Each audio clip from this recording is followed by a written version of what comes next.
Alright, so for today we're going to have a look at Test 8 of the College Board practice exams, and this is Section 3, the No Calculator section. In the equation above, what is the value of x? Alright, so here we just have to combine like terms.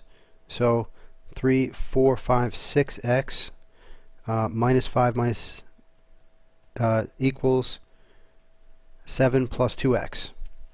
Subtract 2x from both sides, and we find 4x minus 5 equals 7. Add 5, 4x equals 12. Divide, you get 12 over 4, which is 3. Okay? The graph above shows the distance traveled by a product on a conveyor belt m minutes after the product is placed on the belt. Which of the following correctly relates d and m? Okay, so this is looking for a linear equation where this is y and this is x. So we need a slope and a y-intercept. Y equals mx plus b, right? So the slope is going to be 0. Oh, sorry, the y-intercept is 0. The slope is going to be up 2 over 1, right? So we are expecting y equals 2x, and that's choice A. Formula below, okay, which of the following correctly gives p in terms, see, a lot of times you don't have to read that. We just want to isolate p. So the first thing is you have to realize that you have a division bar, which means you have invisible parentheses here. You need to take the 6 and move it diagonally across the equal sign to go here. In other words, you multiply by 6 on both sides. So you get 6e equals O plus 4m plus p.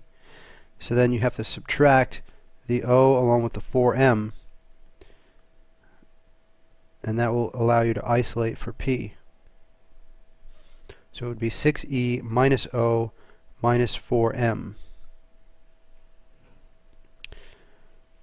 The figure above, RT equals TU. Okay, RT and TU. So namely, this is an isosceles triangle here, which means these base angles are equal. Alright? What is the value of x? Okay, so let's see what we could do here. If this is 114, and this has to be 180 because it's a half circle, or straight angle, that means that you have 66 left for this angle here, right? That adds up to 180. Then you've got 31 with 66, so that makes 97. You do 180 minus that, and then you get 83. So that's this angle here. So now by vertical angles, we know anytime we have an x, angles across from each other are equal. This makes 83 here. Let's see.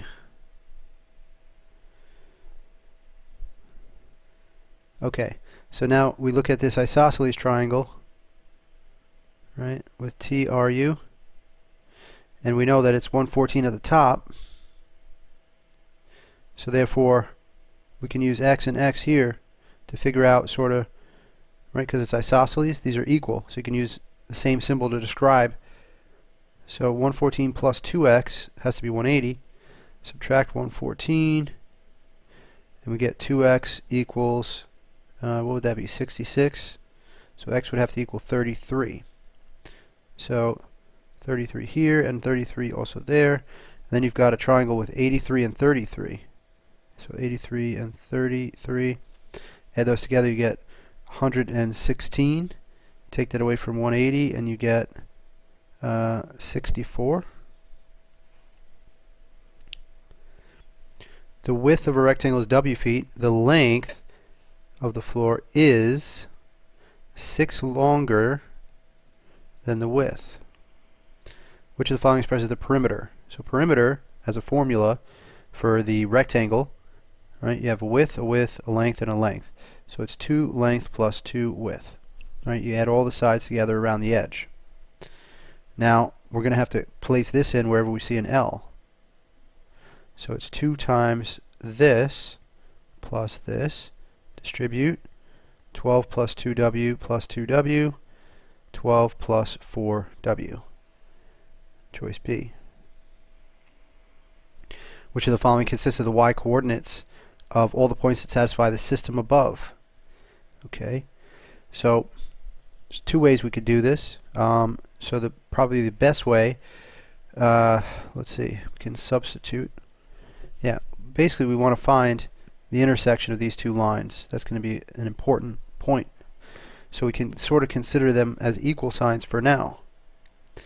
And then we could do two different types of substitution. We could either substitute this in for y, which can't do because there's no y in the other one, but rather we have to substitute x. So we isolate x by dividing by 2 on both sides here. Then we could take this and plug it in for x in the top equation. So we get y, for now we use equals 2 times 5 halves minus 1. The 2's cancel.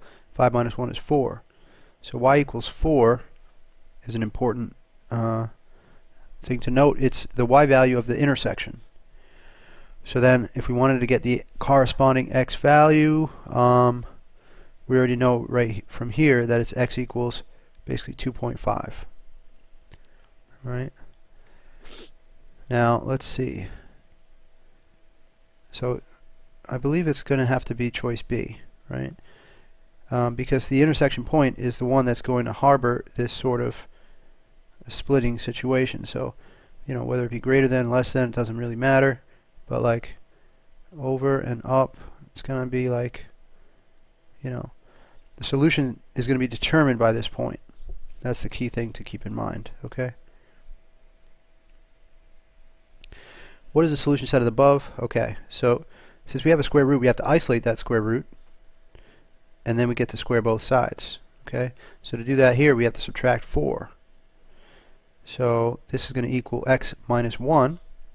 Then we square both sides, okay, and we get 2x plus 6 equals, and then let's see here. So this would be x squared minus x, that's minus 2x, plus 1. Subtract 2x and 6. The reason why we do that is because this is a quadratic. We want everything on the same side. Okay, this equals 0. Then we can factor. Alright, this sign drops down. This one is taking the opposite, 5 and 1. So this sign always drops down when you're doing trinomial. And if this is minus, you do the opposite of what you already did. If it's plus, you do the same as what you already did. So anyway, we t-chart this. We get x equals 5 and x equals negative 1. But now, since we squared both sides, we might be creating what's called extraneous solutions. Alright, so this is a key step where we have to actually check our results. We don't always have to check, but when we square both sides, we're going to have to check. Okay? So x equals 5, you plug that in. On the right side, it's easy. You get 8. 5 times 2 is 10, plus 6 is 16. Square root is 4. 4 plus 4 is 8. So the 5 works. Anything that doesn't have 5 is eliminated.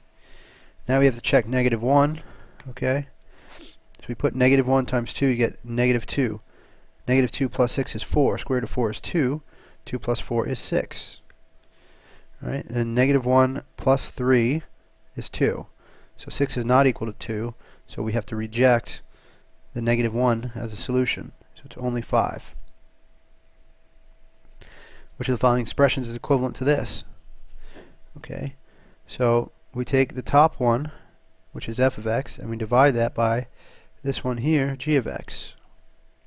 Alright. So from here now we could factor. We factor the top by taking out an x. Alright. And then we can also factor this by difference of two squares. So it's going to be x plus 3, x minus 3. Okay. And now we can factor the denominator here via trinomial factoring. The minus drops into this position. This minus tells me to take the other sign. Factors of 3 are 3 and 1. So this goes in x minus 3, x plus 1. Then I can cancel out the x minus 3's. Okay, that leaves choice C. In the xy plane, the graph of the equation above is a circle. Point P is on the circle and has these coordinates. So whenever you see coordinates, usually put xy. If PQ is a diameter, what are the coordinates of point Q? Okay, let's see. Right, so for starters, we're dealing with a circle, right? And right away we could tell what the center is by looking at this. We know the center is 6, comma, -5. You just take the opposite of the coordinates you're seeing here. Okay. So that's our center, and we know our sort of left end point is 10, -5. It doesn't matter if this is to the left or the right, but really this is an alternative idea of the midpoint formula. Okay, the center is sort of the midpoint between these two endpoints. So we're just trying to look for what the sort of other two values are, the x and the y. So to go from one to the other, we went down 4. So we're going to have to go down another 4 on the x coordinate to get to 2. And then the y coordinate matches, so it's still going to match. Choice A. Group of 202 people went on an overnight camping trip, taking 60 tents with them. Some of the tents held 2, the rest held 4. Assuming all the tents were filled and every person got to sleep in a tent, exactly how many of the two-person tents were two-person tents? So let x equal the number of two-person tents, seeing as that's what we're looking for. Okay. Therefore, y would have to equal the number of four-person tents, right? So now, if I add x and y, I get the total number of tents, which is 60. This is in tents, okay? Now, 202 is the number of people, right? It's always good to keep track of the units for these type of questions. Let's see. Some of the tents held 2 people each. So the ones who held 2 people were the x ones, right? Now, if I multiply 2x, right, if we look at the units there, this is 2 people per tent times x tents. So if you multiply those together, the tents cancels out, you end up with 2x. It has units of people, which is what we want. And similarly, we could do the same thing to get 4y. So 2x plus 4y equals 202 is our other equation. So now that we have two equations, we could solve the system, right? We could either use elimination method or substitution method. In this case, since the letters are by themselves, we may as well use elimination method, right? Because you have sort of the letters all together on one side of the equation. So since we're trying to solve for x, we'd like to get rid of y. Okay, so to do so, we multiply through by -4 on the top equation. Right? Let's see what that will give. So we'll get -4x minus 4y equals -240. So now we can add these lines together and see what we get. So 2x with -4 gives -2. These cancel. Alright, and then here we get -38. So we divide both sides by 2 and we get x equals to 19. Okay. Which of the following could be the equation of the graph above? So first thing I would want to take note of is to see how many zeros there are. So this counts as 2 zeros because it has a multiplicity 2, meaning it only touches the axis and doesn't go through. And then here we have another one with multiplicity 1. So that's 1, 2, 3, 4 roots altogether. Okay, and this is a pre-calc concept, by the way, the multiplicity. So let's see. Yeah, so I'm expecting it to have an x squared. Okay. The reason is that this x squared, when you t-chart, it will turn into x equals 0, but it'll have multiplicity 2 since it's squared. And then the other roots are +2, so that means we should have a -2 as our factor. Okay, and then -3, so should we have a +3 as our factor, right? Because when we t-chart again, we get the opposite of whatever is listed. All right, what is the value of b over a? So the first thing I would do, all right, this is actually quite easy to do if you know my system of moving factors diagonally across the equal sign. Okay, so the first thing you notice is that sort of a over b is just sitting right here, but you have to move the 2. So you take this 2, you move it down here, okay, and then you can get rid of it. That means it's really 1/4. then you just flip both sides and you get b over a is 4 over 1. Okay. Oil and gas production in a certain land dropped from 4 million barrels, so 4 million barrels in 2000 to 1.9 million barrels. So you can say this is sort of your output variable, your input variable being time. So this is in 2000. So if we call that time 0, this would be 13 years later, I believe, right? Okay, which of the following linear functions best models this stuff? Okay. So really we'd be interested in finding the slope, the change in y over change in x, okay? And that number will precede our independent variable in the equation, just like y equals mx plus b, right? So let's see.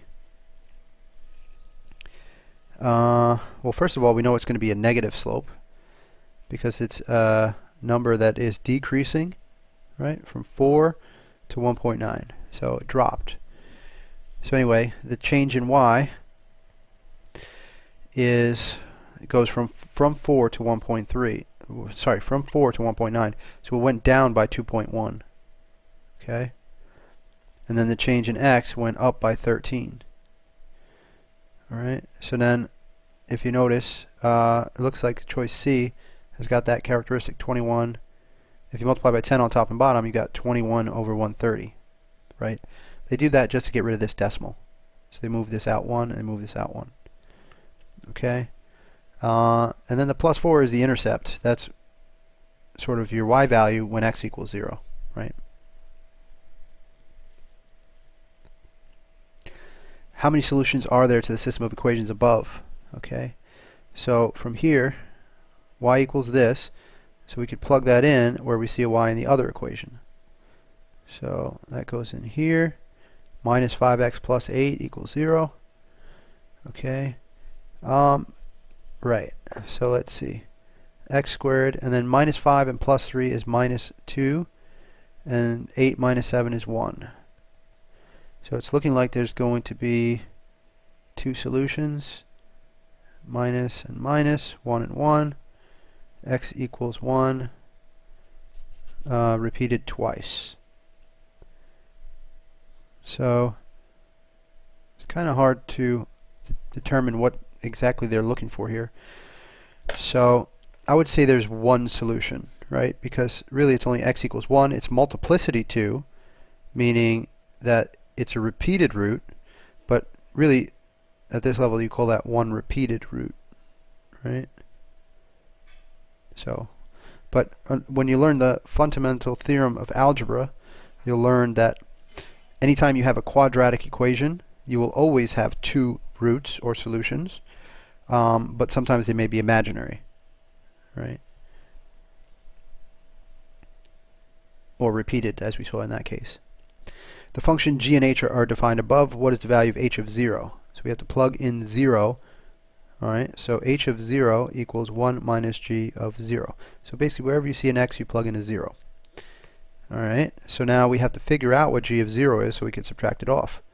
So g of 0, again we plug in 0 everywhere we see x. Alright, 2 times 0 is 0, minus 1 is negative 1. So this plugs in for g of 0. G of 0 would be negative 1. 1 minus negative 1 is 1 plus 1, which is 2.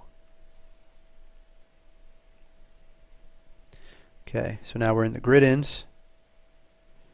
Alright, and we're looking at question 16. If a is a solution, okay, and a is greater than 0, what is the value of a? So we factor this. X and x, the plus sign drops down, and this tells me opposite. 12 would be 4 and 3 with a difference of 1, okay? This equals 0, so we t-chart x is negative 4 or x is 3. Has to be greater than 0, so we're going to choose 3. Alright, the sum, wait a second. Yeah. Alright, the sum of this and this can be written in this form, okay. So we have to add these, so this really means plus, so 3x squared minus 2x squared is just x squared. Now even though it says plus, plus really just means combined. So if the numbers have opposite sign, they end up subtracting the coefficients. And here we have x with 7x, that's 8x. 31 with a minus 8 is 23. Right? So what is the value of a plus b plus c, where they're the coefficients? Well, this coefficient is 1, then 8, then 23. So 23 and 8 is 31, and 1 is 32. Alright, they want us to solve the system for y. This is a stack and solve, also known as elimination method. The x's automatically drop out. We get 4y, right, by adding the lines, equals, looks like 6. So y is 6 over 4, reduces to 3/2, which is griddable. You can also grid 1.5, right, because you get 4 spots in the grid. 2, 3, 4. So you can do 1.5, which would be 1.5, or you can do 3/2, which would be 3/2. Startup company opened with 8 employees. The company's growth plan assumes that 2 new employees will be hired every quarter for the first 5 years. Alright. So let's see if we can make a slope. X quarters. Okay. So x is the time in quarters, right? We want 2 new employees each quarter. That's our slope, our rate of change. Okay. And we're starting with 8 employees, so that's our starting point is going to be the intercept. Okay. So this is very important for the SAT to understand this, that the y-intercept really represents the starting point. Okay. And also that the slope really represents the rate of change. Okay. So anyway, they want to know the value of b. The value of b is just the starting point, which is going to be 8. And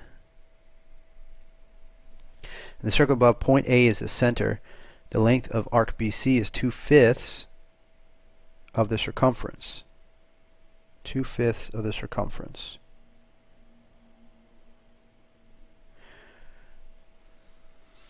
Oops.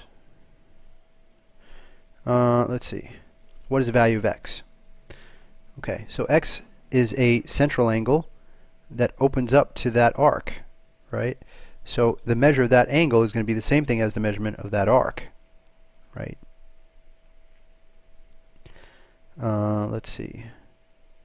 So if this is 2/5 of the circle, right, then this angle would also have to represent 2/5 of the entire circle. So it would have to be 2/5 of 360. So we could do 360 over 5 to get 72, and then times that by 2 to get 144.